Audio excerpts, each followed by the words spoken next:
আপনি পশু কিনেছেন, এটা এখন লিল্লাহি রাব্বিল আলামিন, এটা আপনার নয়, এটা আল্লাহর হয়ে গেছে। আপনি কোরবানির জন্য নিয়েছেন, কিন্তু পশুটা এখন কার হয়ে গেল? আল্লাহ।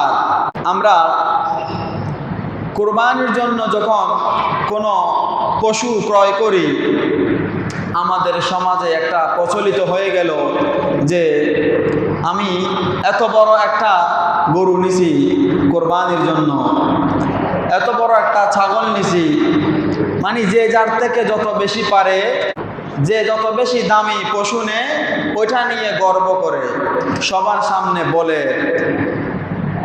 এটা বলা উচিত না। এই আয়াত দ্বারা বোঝা যায় আপনি যেহেতু কোরবানির জন্য পশু নিয়েছেন, এটা আল্লাহর হয়ে গেল, এখন আপনার বলা উচিত হচ্ছে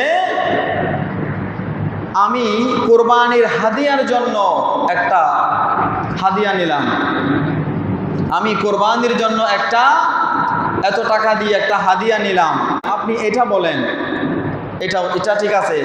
আর গর্বের জন্য গর্ব করে ফখর করে যেটা আমরা বলি, এটা উচিত না। আল্লাহ পাক বলেন লা ইয়ানালাল্লাহা লুহুমুহা ওয়ালা দিমাউহা ওয়ালাকিন ইয়ানালুহু তাকওয়া মিনকুম।